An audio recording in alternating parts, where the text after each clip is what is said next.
Banal, aming pinakamamahal na Panginoong Hesus, sa unang dalangin po, Ama, ng aming beloved Honorable Pastor, kami po narito, patuloy na nagpupuri, nagpapaabot ng aming taus-pusong pagpapasalamat at pagluluwalhati sa iyong dakilang pangalan. Kalakip, Ama, kami humihingi ng kapatawaran, saan mo kami nasumpungan sa mga kahinaan, kamalian, ano man ang nasumpungan mo sa amin, hindi mo kinalugdan. Mahal na Panginoon, langisan at pagpalain mo po ang aming pag-aaral, pakikinig ng iyong banal na salita. Alisin at wasakin mo po ang lahat ng adlang gawa ng kaaway. Ito ang aming samod dalangin. Sa pangalan ni Jesus at amin sinasaway lahat ng uring hadlang gawa ng kaaway.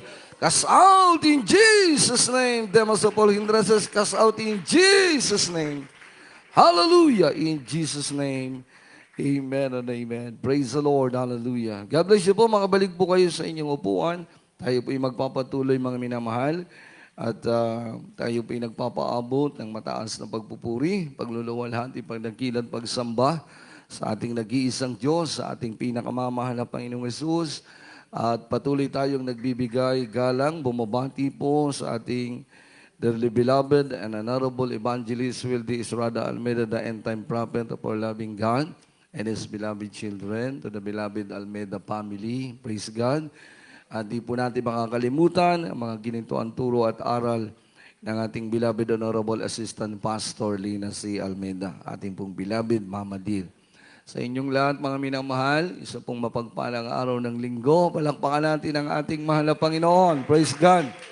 Sa lahat po ng ating mga kapatiran, sumusubaybay, nanonood, ito po sa buong UAE, at sa iba't ibang panig mga minamahal kung saan sila po ay umaantabay upang makiisa sa atin sa pagpupuri at pagsamba sa ating pinakamamahal na Panginoong Hesus. Amen. Praise the Lord. Pag-aralan po natin mga minamahal ang tinatawag na right decision. Pantas na pagpapasya.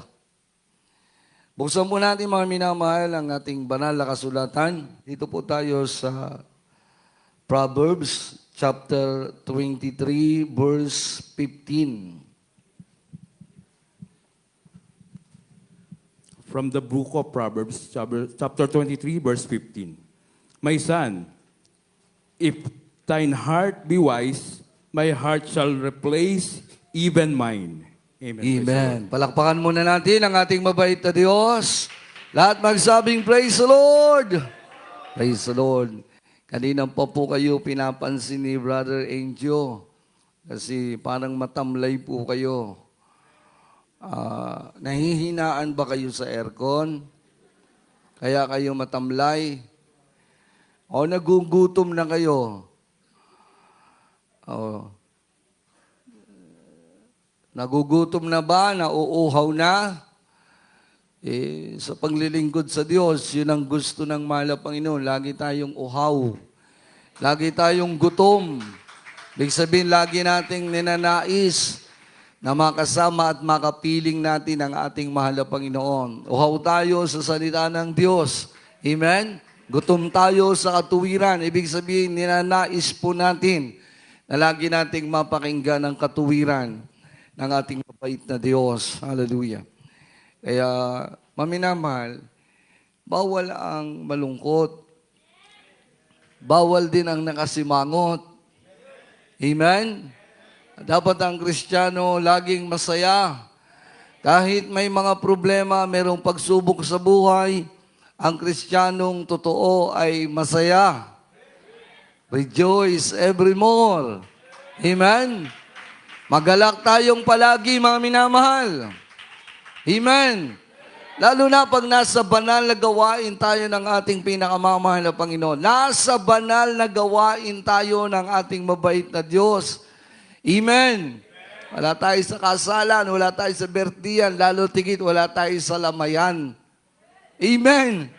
Kaya ang Kristiyano masaya dahil nasa gawain ng ating pinakamamahal na Panginoon.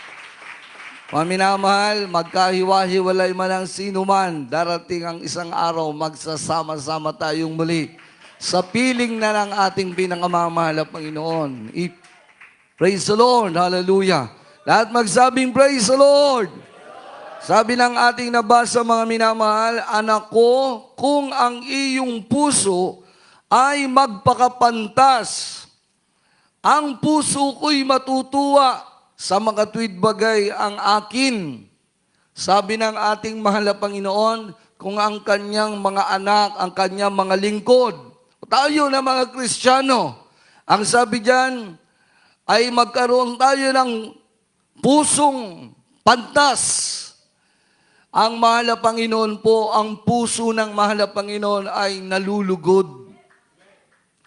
Kaya mga kapatid, kailangan po natin o nais ng ating mahal na Panginoon na tayo ay magkaroon ng pantas na pagpapasya.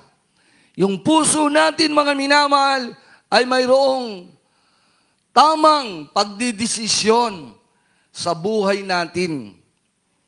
Kailangan natin ito mga minamahal. Kailangan tayong magdesisyon. Kailangan natin ang pantas na pagpapasya sa buhay natin. Walang pinagkaiba yan doon sa illustration mga kapatid na yung matanda at yung bata na ang kasagutan ng bawat isa sa atin, sa ating mga katanungan, nasa sa ating kamay. Nasa sa atin yun. Big sabihin, kailangan nating magpasya sa buhay natin. Amen? Mga kapatid, dagdagan po natin isang kaganapan. Basahin po natin ang 2 Kings chapter 7, verse 3 to 7. In the book of 2 Kings, chapter 7, verses 3 up to 7. And there were 4 leprous men at the entering into the gates. And they said one to another, why sit we here until we die? If we say we will enter into the city, then the famine is in the city, and we shall die there. And if we sit still here, we die also. Now therefore come, and let us fall unto the host of the Syrians. If they save us alive, we shall live. And if they kill us, we shall but die. And they rose up in the twilight to go unto the camp of Syrians.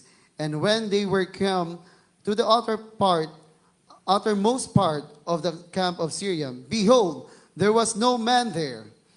For the Lord had made the host of the Syrians to hear a noise of chariots, and a noise of horses, even the noise of a great host. And they said one to another, lo, the king of Israel had hired against us the kings of the Hittites and the king of the Egyptians to come upon us. Verse 7, wherefore they arose and fled in the twilight, and led their tent and their horses and their asses, even the camp as it was, and fled for their life. Amen. Lahat magsabing praise the Lord. Ang Diyos po magpala sa pagkabasa ng kanyang banal na salita. Mga minamahal, dito po sa pangyayaring ito, makikita po natin, meron pong 4 na ketongin. Noong panahon na yon, mga minamahal, ay nagkaroon po ng grabing kagutom. Mayroong namamatay dahil sa gutom. Sa Israel, sa isang bayan, nagkaroon po ng matinding gutom. At dito nga makikita natin mga minamahal na doon po sa entrance ng bayan, sa pintuang daan ng lugar na yon ay mayroong 4 na may ketong. Sila ay nagkaroon ng pag-uusap sa isa't isa. Ang sabi nila, kung tayo ay papasok sa bayan, na andoon ang grabing gutom, mamamatay tayo doon sa gutom. At kung tayo naman ay mananatili sa ating kinalalagyan, mamamatay din tayo sa gutom. So, no choice. Wala silang pagpipilian, mga minamahal. Kung sila'y papasok sa bayan, nandun naman tinding gutom. O mananatili sila sa kanilang kinalalagyan, mamamatay lamang sila doon sa gutom. Kaya naisip nila, mga minamahal, ito yung kanilang tamang pagpapasya. Ang sabi nila, mamamatay din lang tayo, pasukin na lang natin, pumunta na lang tayo sa Syria. Ang Syria ay lugar ng kanilang kalaban. Pumunta na lang tayo sa Syria. Sabi ng ating nabasa, kung tayo'y bubuhayin nila, mabubuhay tayo. Kung tayo'y patayin nila, mamamatay lamang tayo. Merong pong pag-asa sa napili nila. Hindi po sila nanatili lamang sa kanilang kinalalagyan. Dahil doon sa kanilang kinalalagyan, sure na sila'y mamamatay. Hindi rin pwedeng pumasok sa bayan dahil nandun ang kamatayan, andun ang kagutuman. Kaya pinagpasyahan nila, mga minamahal, na pumunta sa lugar ng Syria dahil kung sila'y buhayin, mabubuhay sila. May pag-asa, mga minamahal. Ibig sabihin, mga minamahal, sila ay nagsimulang manampalataya. Kaya nga sila'y nagkaisa. Bumuo ng pasya na pasukin ang Syria. Sabi ng ating nabasa, mga minamahal, habang sila'y papalapit sa lugar ng Syria, pagdating nila sa dakong pinakabukana ng Syria, mga minamahal, ang narinig po ng mga taga-Syria ay isang napakalaking hukbong sandatan. Maaring sa panahon yan, mga minamahal, naramdaman ng mga taga-Syria na halos nayayanig ang lupa dahil sa takbo, sa hukbo ng sandatahan, mga kabayuhan, mga nakakaro, mga minamahal, mga halinghing, huni ng kabayo ang kanilang naririnig, sabi ng Biblia. Kaya ang Syria, mga minamahal, sobra ang kanilang takot. Hindi malaman kung ano ang kanilang gagawin. Kaya sila buhay nagsitakas. Nagsitakbo sila. Nadala ang grabing takot. Nandun yung hindi maipaliwanag na takot sapagkat andyan na, malapit na mga minamalang isang hukbong sandatahan na lulupig at wawasak sa kanila. Kaya wala silang nadala kahit ano. Tingnan nyo, mga kapatid, ano ang dumating? 4 na ketongin lang ang dumating. Ngunit ipinarinig ng Diyos ang isang hukbong sandatahan. Kaya mga minamahal, ang taga-Syria ay nakintakutan. At pagdating nung 4 na ketongin, nakita nila walang tao sa lugar. Pagpasok nila sa isang tolda, nakita nila yung mga pagkain. Nakita nila yung mga kayamanan ng Syria. Lahat ng mga hayop ng Syria, iniwan nila lahat yun, mga minamahal.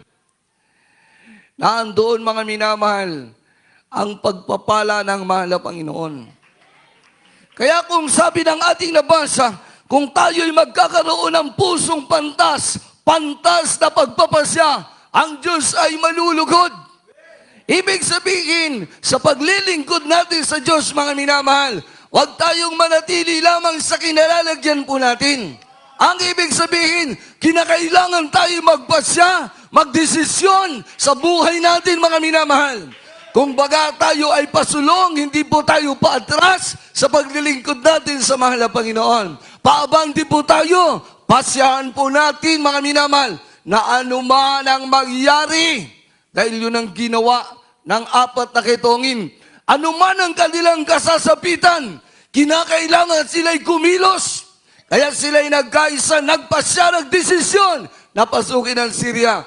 At doon, ipinakita ng Diyos ang himala, mga minamahal, sa 4 na ketongin. At natapos ang kagutom sa lugar na yon. Big sabihin sa panahon natin ngayon, mga kapatid, kinakailangang magdesisyon tayo. Kinakailangan po natin ang tamang pagdidesisyon. Pantas na pagpapasya ang kailangan natin. Na anuman ang mangyari, tayo'y magpapatuloy na maglingkod sa mahal na Panginoon. Yan ang kailangan nating desisyon para hindi gigewang-gewang ang ating pananampalataya. Kailangan meron tayong paninindigan sa pananampalataya sa paglilingkod natin sa mahal na Panginoon. Meron tayong desisyon na kahit anong mangyari, kahit anong maganap, hindi tayo susuko sa pananampalataya. Hindi tayo matatakot. Hindi tayo aatras, mga minamahal. Susulong tayo sa paglilingkod natin sa ating pinakamamahal na Panginoon. Dahil simula na po natin ang pananampalatayang ito. Andito na tayo sa katotohanan. Inilagay na tayo ng mahal na Panginoon sa katotohanan. Wala na tayong gagawin pa kundi susulong ang ating pananampalataya. Magpapatuloy tayo. Kikilos tayo mga minamahal. Amen? Kailangan nating tumayo. Kailangan po nating magkaisa. Itaguyod natin ang banal na gawain ng mahal na Panginoon. Dito sa lugar ng Dubai, mga minamahal, kailangan lumago ang gawain ng Diyos. Kailangan dumami ang mga mananampalataya. Kailangan tayong magkaisa. Magdesisyon tayo, nakabit-bisig na tayo magkakaisa. Ano man ang magyari, lahat ng mga ginagamit ng Diyos sa banal na ubasan ng mahal na Panginoon. Ano man ang magyari, walang atrasan, kabit-bisig, lalaban tayo, susugod tayo. Gagawa ang Diyos ng himala. Pag nakita ng mahal na Panginoon ang ating puso'y tapat, nagdidesisyon tayo na kahit anong mangyari, ilalaban natin ang paglilingkod natin. Ilalaban natin ang pananampalataya natin. At magsabi ng praise the Lord. Palakas sa palakpak sa ating pinakamamahal na Panginoon. Ano man maganap, magpapatuloy tayo. Amen! Paminamahal, naalala ko, sa nating kapatiran bago siya naging worker. Kaya lang ngayon wala na uli siya sa loob bilang worker. Nang makilala niya ang mahal na Panginoon, silang dalawang magkapatid. Sila'y nagpatuloy. Pero yung kanilang tatay, ayaw na sila'y magpatuloy sa pagdilingkod sa mahal na Panginoon. Sister Pina. Kalimutan ko ipilido niya. Parang taga-parting Quezon to, mga kapatid. Pag hindi Quezon, Mindoro. Sila'y nasa probinsya, pero sila'y nakakilala sa mahal na Panginoon, kaya sila'y naglingkod, nagpatuloy sila. Dumating ang time, mga minamahal, na yung kanilang tatay, ayaw na silang payagan na mag-attend sa gawain. Pinipigilan sila, pero ayaw nilang papigil. Dumating ang time, mga minamahal, ang sabi ng kanilang tatay, kapag hindi kayo tumigil, mamili kayo. Dahil kapag kayo'y nagpatuloy, papatayin ko kayo, sabi nung tatay niya. Hindi akalain ng kanyang mga anak, ng dalawa nating kapatiran, Sister Pina, na yung sinabi ng tatay niya, gagawin pala. Sila'y nagpatuloy dumalo, nagpatuloy sila. Isang araw, mga minamahal, narito, namalaya nila, dumarating na yung kanilang tatay. Lasing. Lasing sa alak. Sa madaling sabi, mga minamahal, naramdaman nila na galit yung kanilang tatay dahil sila'y nagpatuloy pa rin dumalo sa gawain. Yun ang kanilang naging desisyong magkapatid. Na kahit anong mangyari, maglilingkod tayo sa mahal na Panginoon. Pagdating nung tatay, mga minamahal, naggalit na galit, yung isang kapatid niya, yung nakakabatang kapatid, ay tumalon sa bintana. Nakatakbo siya, mga minamahal, dahil ang kanilang bahay nasa parting bukid. Nakapagtago siya sa bukid, mga minamahal. Sister Pina, mga minamahal, ay pumunta ng kusina, siya'y lumuhod at nanalangin sa mahal na Panginoon.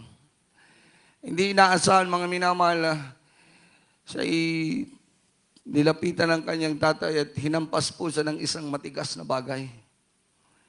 At siya po, mga minamalay, nung bumagsak ay tinaga siya ng tatay niya. Dahil siya'y lango sa pinagbabawal na alak. Yung espiritu ng alak, marahil ito'y sinakluban, nilukuban siya ng kaaway. Ginamit ng demonyo ang kanyang tatay dahil hindi Kristiyano, lasinggero. Pinagtataga si Sister Pina, mga minamahal. Pinagtataga siya ng tatay niya. Ilang bahagi ng katawan niya ay halos maghiwalay sa tama ng taga. Madaling sabi, mga minamahal, matik. Dinala siya sa piling, sa langit, sa piling ng mahal ng Panginoon. Automatic yun, pagkamatay niya. Pag gising niya, nandun na siya sa piling ng mahal ng Panginoon. Sa madaling sabi, mga minamahal, ang sabi ng mahal na Panginoon, anak, bumalik ka sa lupa. Dahil ikaw ang gagamitin para maligtas ang iyong mahal sa buhay. Kaya Sister Pila inilagay, hindi ko man andang kung saan siya inilagay, kung sa sako, kung saan, dinala siya sa ospital. Pero wala na, patay na siya dahil ilang bahagi ng katawan niya halos malagot na sa tama ng taga, mga minamahal. Alam niyo mga kapatid, walang imposible talaga sa mahal na Panginoon. Hallelujah. Sabi nga ng aking mahal na kabiyak sa kanyang patotoo, ang Diyos sa Jesus Miracle Crusade ay buhay. Amen. Ang Diyos natin ay totoo. Sa ospital, mga minamahal, duktong ang kanyang katawan. Binalig ng Diyos ang kanyang kaluluwa, ang kanyang buhay. Sa ospital, siya'y nabuhay. At totoo ang sinabi ng mahal na Panginoon sa langit, bumalik ka sa lupa. Ikaw ang magiging kasangkapan para maligtas ang mahal mo sa buhay. Pati ang kanyang tatay na lesengko na humahadlang ay naniwala na converted, nakita niya na buhay ang kanyang anak. Ang kanyang katawang halos maputol ay pinagduktong ng mahal na Panginoon. Binuhay siya ng ating pinakamamahal na Panginoon. Katunayan sa naging manggagawa ng ating mahal na Panginoon. Hallelujah. Purihin ang ating mabait na Diyos. Kailan katotoo mga minamahal, kung tayo maninindigan sa pananampalataya, hindi tayo pababayaan ng mahal na Panginoon. Hindi tayo iiwan ng ating mabait na Diyos. Kaya ang ating kaligtasan ay nakasalalay sa ating pagpapasya, sa ating pagdidesisyon. Magdesisyon tayo, magpasya tayo, na tayo'y magpapatuloy.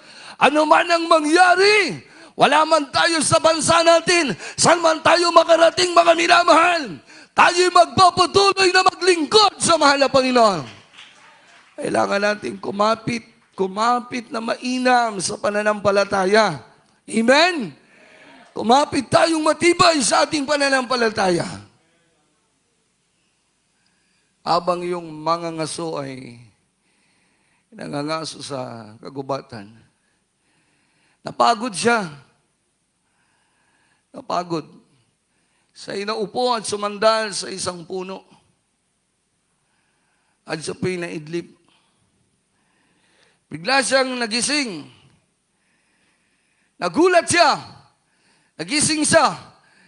Ay may parating na pong napakalaking leon parating sa kanya.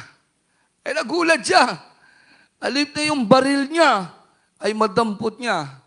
Sa takot, napatakbo siya. Tumakbo siya. Kami na malabang siya tumatakbo. Pagtingin niya sa likod, sinusundan po siya ng leon, hinahabol siya ng leon. Kaya hindi pwedeng tumigil sa pagtakbo. Amen? Kung ikaw yun, titigil ka ba sa pagtakbo? Pag tumigil ka, lalapain ka ng leon na nasa likod mo. Kaya siya hindi tumigil sa pagtakbo. Pagod na siya, takbo pa rin siya ng takbo. Gusto niya lang tumigil. Pag nililingon niya yung leon, sumusunod pa rin ang leon. Siya'y pagod na, pero yung sumusunod sa kanya, parang hindi napapagod. Hanggang dumating sa pagkakataon, sa puy na corner, sa kanyang unahan ay may malaking bangin. Sa kanyang kaliwa ay ang masukal na kagubatan. Inisip niya kung sa itong tatakbo, doon siya mahuhuli ng leon. Doon siya lalapain. At sa kanyang kanan ay mayroong mataas na bundok. No choice na siya, mga minamahal. Paglingon niya, eto na yung leon, mga minamahal, na siya po ay sasagpangin. Sa takot niya, siya po'y napatalon. Nung tinitingnan niya yung bangin, napakalalim. At nakita niya doon, mga minamahal, ang may mga mababangis na hayop doon sa baba ng bangin. Kaya sabi, hindi pwede. Hindi pwedeng, andito na. Siya po'y napatalon nung nandito na yung leon na si sasakmalin dahil talagang sa gutom, tumutulo yung laway ng leon, mga minamahal. Kaya napatalon siya. Habang siya'y bumubulusok, mga minamahal, isip niya, katapusan niya na. Siya po ay sumabit sa baging. Sumabit siya sa baging. Ang laking baging, sumabit siya. Grabe ang pasasalamat niya. Dahil siya'y sumabit sa napakalaking baging. Niyakap niya yung baging, mga minamahal. Grabing pasasalamat niya. Sabi niya, ano man ang mangyari, hindi ako bibitaw. Bakit? Dahil isip niya, mga kapatid, ang pag-asa niya ay nandun sa bagin. Nandun ang kanyang pag-asa, nandun ang kanyang kaligtasan sa kapahamakan. Kinabitan niyang mainam yung bagin. Sabi niya, ano man ang mangyari, hindi ako bibitaw dito. Pagtingin niya sa baba, ang daming mabangis na hayop. Pag tinitingnan niya yung taas, nandun yung leon, nagbabantay. Naghihintay yung leon.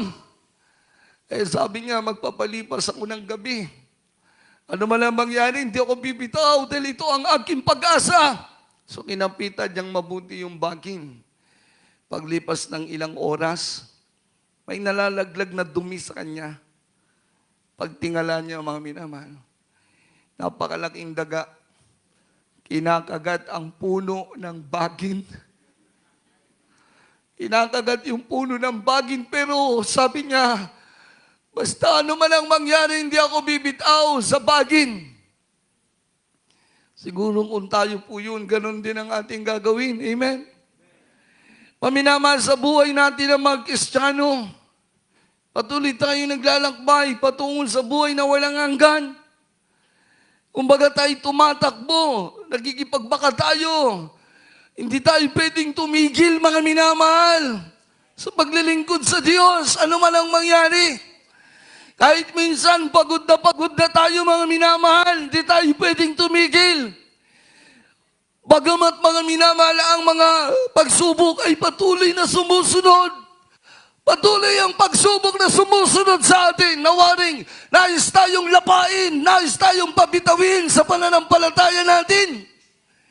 Pero hindi tayo pwedeng tumigil, mga minamahal. Dahil kung tayo ititigil sa paglilingkod sa Diyos, para mo nang sinabing gusto mong tumalon sa malalim na bangin, mga minamahal, na nandun na mababangis na hayop. Ibig sabihin, kapag tayo'y sumuko, kapag tayo'y tumigil, kapag tayo'y bumitaw sa paglilingkod sa Diyos, sasaluhin tayo, dalawang kamay tayong sasaluhin ng kaaway. Hindi magdadalawang kaisipan ng kaaway. Dahil yan ang layunin ng kaaway, pabagsakin ang pananampalataya natin. Kaya nga kahit anong mangyari, huwag tayong bibitaw sa baging. Huwag tayong bibitaw sa pananampalataya natin. Ano man ang mangyari, huwag mong bibitawan ang pananampalataya. Ang pananampalatayang itinanim sa puso natin. Kahit anong maganap, magdesisyon tayo, mga minamahal, na hindi tayo bibitaw sa bagin na kinakapitan natin. Sapagat ang bagin na yan, ang daan ng ating kaligtasan. Ibig sabihin, matibay nating hawakan ang pananampalataya natin. Kahit minsan pinapahina ang pananampalataya natin, ito'y unti-unting kinakagat ng mga bagay na nakikita natin sa sanlibutan, ng karangyaan, ng mga tukso sa sanlibutan. Ang kalayawan ng sanlibutan, yan ang nagpapahina sa atin. Ang mga pangarap sa sanlibutan, yan ang nagpapahina ng ating pananampalataya. Pero kahit anong mangyari, huwag tayong bibitaw. Nandito na tayo sa tamang pananampalataya, tamang paglilingkod sa mahal na Panginoon. Hawakan nating matibay ang ating pananampalataya. Kahit anong mangyari, magpasya tayo, mga minamahal, na magpapatuloy tayo sa paglilingkod sa mahal na Panginoon. Palagi kong sinasabi, mga minamahal, na kung tayo may nadarapa, kailangan tayong bumangon. Kung tayo'y nagkakasala, ang mahal na Panginoon ay naglaan palagi ng kapatawaran. Kung tayo'y nakakalimot, ang mahal na Panginoon ay hindi nakakalimot sa atin. Kaya nga, mga minamahal, lumalang gawing ng pagsubok sa atin, huwag tayong bumitaw sa pananampalataya natin. Wala nang makapagliligtas pa sa atin. Wala na, hindi na tayo makakasurvive sa ano paman. Tanging sa pananampalatayang natutunan natin sa paglilingkod natin sa mahal na Panginoon, dito tayo magtatamo ng kaligtasan. Kaya once na binitawan natin ang pananampalataya natin, tiyak ang kapahamakan ay naghihintay. Ang mababangis na gawa ng kaaway ang siyang naghihintay sa atin. Kahit anong maganap, umapit po tayong matibay, mga minamahal. Kaya kayo, nandito, taga Dubai, mananampalataya sa bansang ito. Huwag magkaisa tayo, mga minamahal. Magkapit-bisig tayo, mga kapatid. Huwag nating bitawan ang paglilingkod natin sa mahal na Panginoon.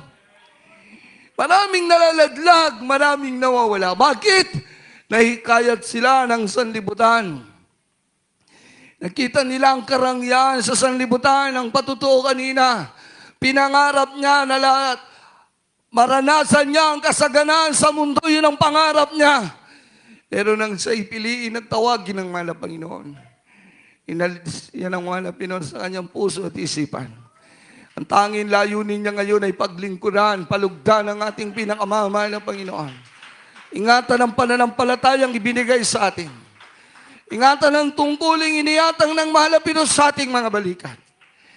Sama-sama tayo, mga minamahal, na magmamana ng buhay na walang hanggan. Amen. Kaya kahit ano pang mangyari, saan man tayo makarating, nandito na tayo sa katotohanan. Wala na tayong hahanapin, mga minamahal. Ang gagawin na lang natin ay magpatuloy. Huwag titigil. Magpasya tayo na kahit anong mangyari. Hindi tayo susuko. Hindi natin ipagpapalit ang paglilingkod sa mahal na Panginoon. Sa gitna man ng pagsubok at kahirapan, huwag mong bibitawan ang pananampalatayang yan. Dahil ang pananampalataya natin ang magdadala sa atin sa ating pinakamamahal na Panginoon. Kaya nga sabi ng mahal na Panginoon, sa aking pagbabalik sa kanyang pagbarito, makakasumpong kaya siya ng pananampalataya. So ang pananampalataya ang napakahalaga sa lahat. Kaya kahit ano pang marinig mo, kahit ano pang sabihin ng mundo, ang pananampalatayang itinanim sa atin ay kailangang ingatan natin. Ipaglaban po natin, mga minamahal. Amen! Hindi po natin kaya. Pero nandyan ang mahal na Panginoon. Nandyan ang ating mabait na Diyos. Hindi nyo naramdaman, hindi nyo napansin. Lumipas na ang mga taon. Nandito pa rin tayo. Ang dami na natin pinagdaanan. Amen. Kaya huwag tayong malungkot. Amen. Alala ko tuloy, mga minamahal, yung kwento ng isang preacher. Dahil merong isang taong napakayaman. Pero wala siyang kakontentuhan. Di sa masaya. Kasi meron isang anak na babae na maganda. Ang gandang anak. Pero yung anak niya punong-puno ng lungkot. Punong-puno ng kalungkutan. Hindi niya alam paano pasasayahin yung kanyang anak. Yun na lang ang isang masaya. Magiging masaya siya kung anak niya makikita niyang masaya. Lahat ng paraan, ginawa niya. Hanggang sa isang araw, may nakapagsuggest sa kanya na magkaroon ng mga palaro at paligsahan na baka doon maging masaya ang kanyang anak. Ang ginawa niya, pinatawag niya sa kanilang lugar lahat ng makikisig na binata. Sabi niya, magkakaroon tayo ng paligsahan. Ang sino mang magwawagi, ang magiging gantimpala ay ang aking mahal na anak para mapangasawa o ang kalahati ng aking kayamanan. Maminamahal, napakadali lamang ng pagsubok. Mula, sabi niya, meron kasi siyang maliit na batis sa kanyang nasasakupan. Sabi niya dito, hanggang sa kabilang dulo, ang unang makakatawid, ang siyang magwawagi. Tuwan-tuwa yung mga magkikisig na lalaki, na binata. Dahil napakadali lamang ng trials. Unang makatawid, papunta sa kabila, doon sa tubig. So lahat sila, tuwan-tuwa sila. O nung mas malapit na simulan, ang sabi nung mayaman na ito, kumuha kayo sa kanyang mga tauhan, kumuha kayo ng lahat ng mababangis na hayop na nabubuhay sa tubig at ilagay sa tubig. Ayon, sino ang tutugon sa paligsahang ito? Sabi niya, lahat po na nakapaikot doon sa ilog, sa batis, wala na pong umiimik. Tahimik na po ang lahat. Iniisip nila paano katatawid sa pagsubok na yan. Ang mababangis na hayop sa tubig ay naandyan. Kaya wala nang may gustong tumugon.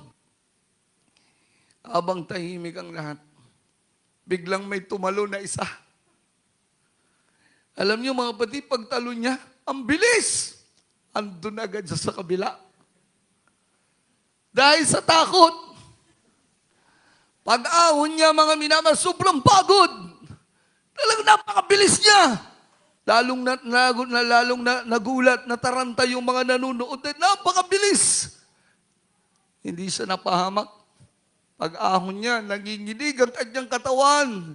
Dahil sa takot na kanyang naramdaman. Pero nakalampas siya sa pagsubok. Tuwan-tuwa yung mayaman, yung tatay, lumapit sa kanya. Ano, magiting? Ano ang gusto mong kapalit? Grabing paghanga sa kanya dahil isa lang ang tanging isang tumalon. Siyang tumanggap doon sa matinding pagsubok. Hindi makapagsalita yung lalaki dahil nanginginig siya sa takot. Mamaya nung siya magsalita, ano? Sabi nung tatay. Ano? Sabi nung mayaman. Anong gusto mo? Kalati ng aking kayamanan? O ang aking magandang anak? Anong nais mo? Maya-maya, unti-unti sumagot yung lalaki. Ang nais ko. Ano? Ang nais ko, malaman ko kung sino ang nagtulak sa akin. Minamahal. Yun pala yung gusto niyang malaman. Mga kapatid, di ba, tayo? Maraming inilalagay na pagsubok sa harapan natin. Ang daming inilalagay na pagsubok. So bago natin makamit ang tagumpay, bago natin makuha ang gantimpala, dumadaan tayo sa pagsubok bago natin manahin ang pangako ng mahal na Panginoon. Meron talagang pagsubok, mga minamahal. Ulit, hindi nyo ba napansin? Nasa kabila ng mga pinagdaanan natin, hanggang ngayon, nandito tayo. Hanggang ngayon, nasa kamay tayo ng ating mapagpalang Diyos. Bakit, mga minamahal? Bakit patuloy tayong nakalalampas sa mga trials na inilalagay ng kaaway sa ating harapan? Nananatili tayo na naglilingkod sa Diyos. Patuloy nating nalalampasan ang mga pagsubok sa buhay. Bakit? Dahil merong isa na nagtutulak sa atin. Merong isa na nagmamahal sa atin. Walang iba kundi ang ating mahal na Panginoon. Siya ang nag-iisa na patuloy tayong itinutulak, na tayo magpatuloy, na tayo ay sumugod, ipaglaban ang pananampalataya na ating nasimulan. Anumang trials, mga minamalay, malalampasan. Anumang pagsubok ay makakayanan. Bakit? Dahil mayroong isang totoong nagmamahal. Hindi mo mararating ang kalagayan mo ngayon. Kaya katulad kanina, habang nagpapasalamat ang aking mahal na kabiyak, damang-dama ko ang pasasalamat sa mahal na Panginoon. Marami rin kaming pinagdaanan, mga minamahal. Dumating sa buhay ko ang sandaling parang nais ko nang iwan ang paglilingkod sa Diyos. Nais ko nang iwan ang pananampalatayang ito. Ngunit nariyan ang mahal na Panginoon. Bakit ako narito sa lugar na ito? Bakit ako nakalampan sa mga trials na yan? Dahil mayroong isang nagtutulak sa atin. Mayroong isang nagmamahal sa atin na magpatuloy tayo. Magpatuloy tayo, ilaban natin ang pananampalatayang ito. Kahit anong mangyari, kahit anong trials, ipagpapatuloy natin. Magpasya tayo na maglilingkod tayo sa mahal na Panginoon. Grabe ang pagpapala ng Diyos. Hindi nyo naramdaman. Hanggang ngayon, sa kabila ng ating mga pinagdaanan, minsan parang hands up na tayo. Mahal na Panginoon, di ko na kaya. Pero nandito pa rin tayo sa kamay ng mahal na Panginoon. Dahil ang mahal na Panginoon nagpupus sa atin. Go! Go! Anak, kaya mo yan! Go! Nais ng mahal na Panginoon na magmana tayo ng kanyang pangakong buhay na walang hanggan. Kaya nga kahit anong mangyari, habang nakikita ng mahal na Panginoon na lumalaban ka, habang nakikita ng mahal na Panginoon na nagpapatuloy ka, habang nagtitiis ka, hindi tayo iiwan ng ating mahal na Panginoon. Awitan natin ang mahal na Panginoon. Napakabuti ng Diyos, mga minamahal.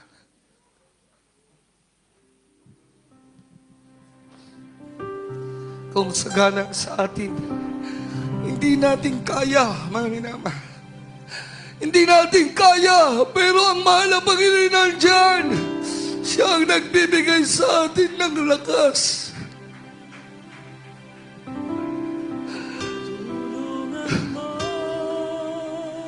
Ang mahal na Panginoon ang tumutulong sa atin.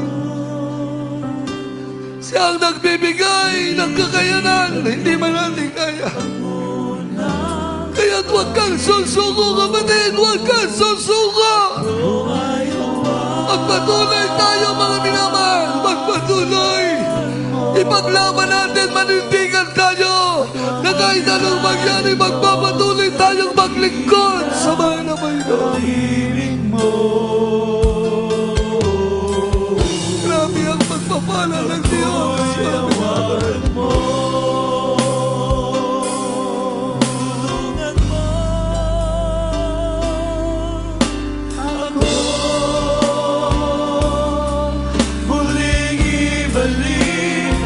Huwag kang susuko, magpatuloy ka. Andiyan ang mahal na Panginoon. Dalawang kamay tayo hahawakan ng ating mahal na Panginoon. Hindi ka na mababayaan sa gitna ng trials. Magpatuloy, huwag tayong lalayo sa mahal na Panginoon. Hawakan natin matibay ang ating pananampalataya. Huwag mong bibitawan ang pananampalatayang yan. Yan ang magdadala sa atin sa pangako ng mahal na Panginoon.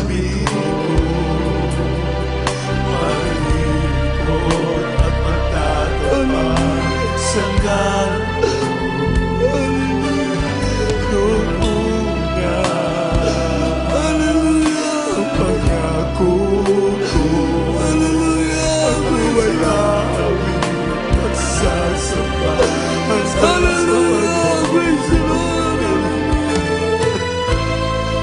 Ngunit pag-ibig ko'y nalamig.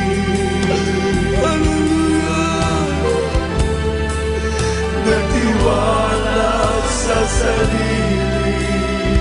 Hallelujah! Sa iyong mga kamay, ako ay nawala.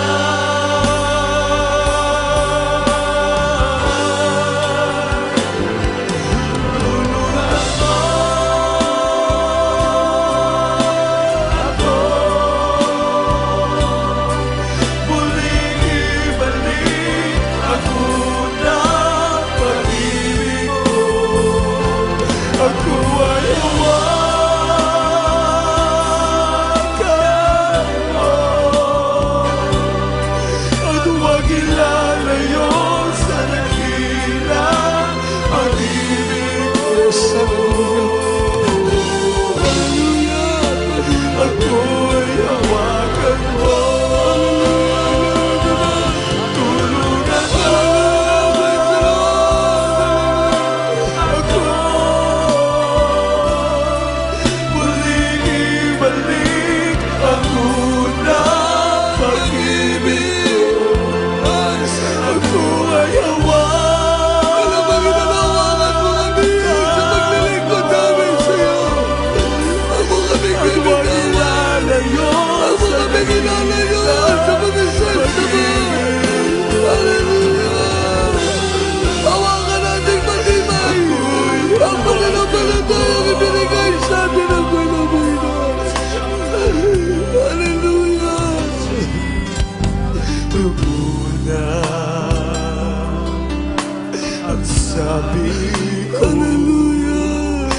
iyong asa, tiwala ko'y iyong-iyo.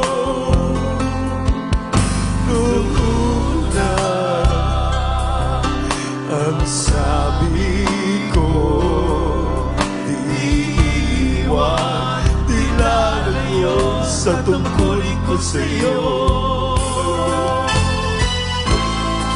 Ngunit pag-ibig ko ay nanlamig,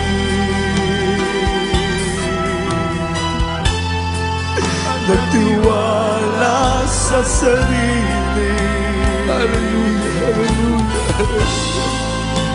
Sa iyong mga kamay, Ano man ang mangyari? ako Ano man ang maging kaganapan ng aming Ama? nawala. Tayo magpapatuloy. Ay, kinakailangan ko dito. Tutugan mo Dami yan ang mahal ng Panginoon. Hindi tayo mamamayaan. muling ibalik ang unang pag-ibig ko. Ako ay Panawagan ka kami sa paglilingkod namin sa iyo. at huwag ilalayo sa dakilang pag-ibig ko. Ako ay hawakan mo, tulungan mo.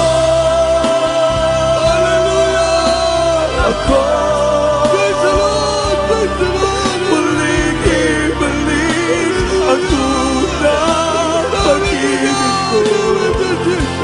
Ako ay Praise the Lord! Hallelujah! huwag ilalayo sa dakilang pag-ibig ko. Ako ay hawakan mo, tulungan mo. Ako muling ibalik ang unang pag-ibig ko. Ako ay hawakan mo, at huwag ilalayo sa dakilang pag-ibig ko. Ako'y hawakan mo.